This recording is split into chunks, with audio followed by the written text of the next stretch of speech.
दोस्तों इस वीडियो में हम बात करने वाले हैं बीएससी आईटी के बारे में। बात करेंगे बीएससी आईटी करने के लिए क्या क्वालिफिकेशन रिक्वायर्ड होते हैं। इसके अलावा इस वीडियो में मेन फोकस हमारा रहेगा कि बीएससी आईटी में क्या क्या सब्जेक्ट आपको स्टडी करने होते हैं, यानी कि बीएससी आईटी का क्या सिलेबस रहता है। बीएससी आईटी कंप्लीट करने के बाद आपके जॉब प्रोफाइल्स क्या क्या हो सकते हैं, ये सारी चीज़ें भी डिस्कस करेंगे। सो अगर आप जानना चाहते हैं तो वीडियो लास्ट तक देखते रहिए, चीज़ें आपको बहुत बेहतरीन तरीके से समझाने का प्रयास करेंगे। बीएससी आईटी एक 3 साल का एक अंडर ग्रेजुएट यानी कि एक यूजी प्रोग्राम है, यानी एक बैचलर डिग्री कोर्स है। अगर आप इसे कंप्लीट कर लेते हैं तो आप इंफॉर्मेशन टेक्नोलॉजी यानी कि आईटी के ग्रेजुएट कहलाते हैं, और ग्रेजुएशन के लेवल पर जो गवर्नमेंट एग्जाम्स होते हैं आप उनके लिए भी अप्लाई कर सकते हैं। मुझे उम्मीद है चीज़ें आपको समझ में आ रही होंगी।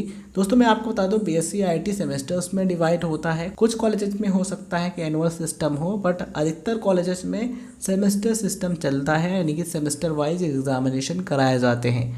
इस तरीके से 3 साल का कोर्स होता है, तो टोटल 6 सेमेस्टर आपको पास करने होंगे, यानी कि 6 सेमेस्टर्स आपको पास करने होंगे, तब आपको बीएससी आईटी की डिग्री मिलेगी। दोस्तों आइए जानते हैं कि बीएससी आईटी करने के लिए क्या क्वालिफिकेशन होना ज़रूरी है। बीएससी आईटी करने के लिए कैंडिडेट को 10+2 पास होना ज़रूरी है, यानी कि अगर आप बीएससी आईटी करना चाहते हैं तो उसके लिए 12th आपको पास होना चाहिए साइंस स्ट्रीम में। साइंस में फिजिक्स, केमिस्ट्री, मैथमेटिक्स यानी पीसीएम के साथ एटलीस्ट 50% मार्क्स आपके 10+2 में होने चाहिए।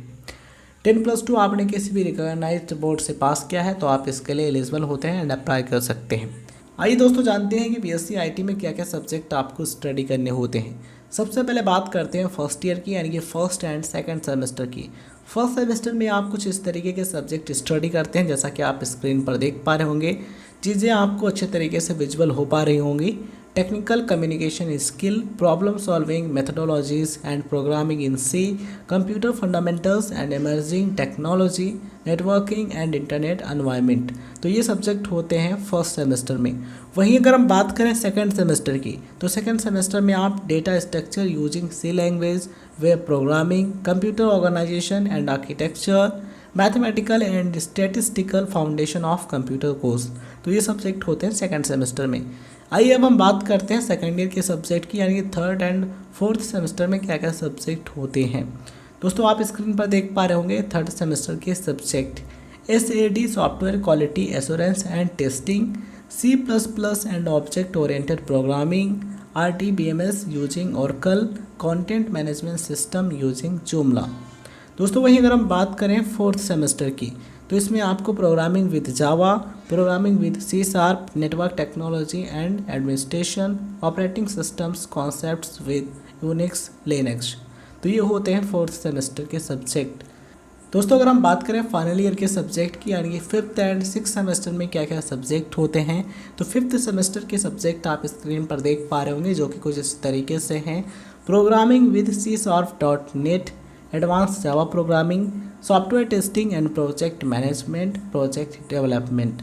वहीं अगर हम बात करें लास्ट सेमेस्टर यानी कि सिक्स सेमेस्टर की, तो इसमें आपको programming with ASP.NET, MS SQL server database, administration, network management and information security, इसके अलावा प्रोजेक्ट डेवलपमेंट, तो ये सब्जेक्ट होते हैं 1 to 3 ईयर, यानी कि फर्स्ट ईयर से लेकर फाइनल ईयर तक आपको कुछ इस तरीके के सब्जेक्ट स्टडी करने होते हैं। मुझे उम्मीद है कि आप इस वीडियो को यहाँ तक देखने के बाद अच्छे तरीके से समझ गए होंगे कि बीएससी आईटी में हम किस तरीके के कौन कौन से सब्जेक्ट स्टडी करते हैं।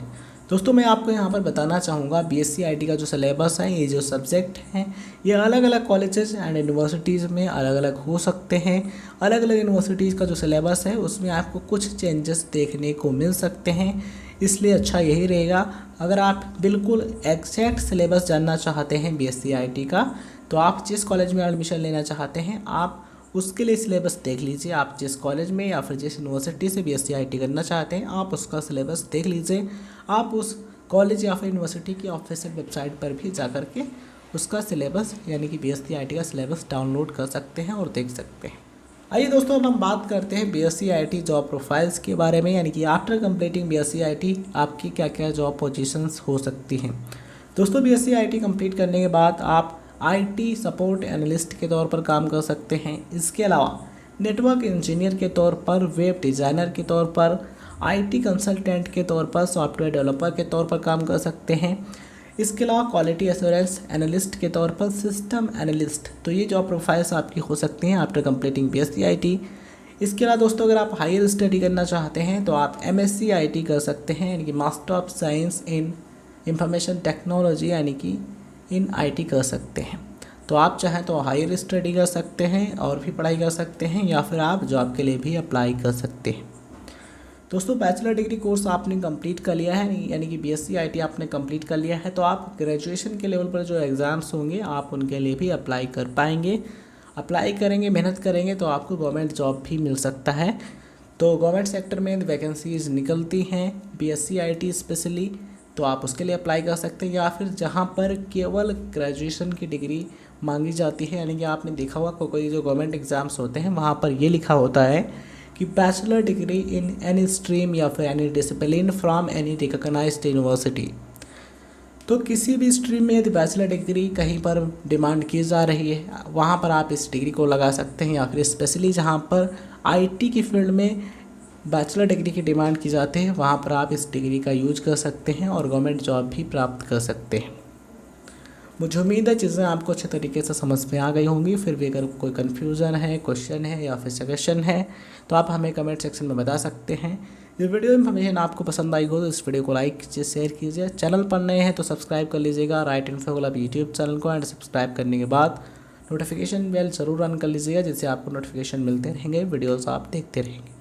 सो दोस्तों इस वीडियो को आपने लास्ट तक देखा और यहाँ तक वीडियो देखने के लिए बहुत बहुत धन्यवाद।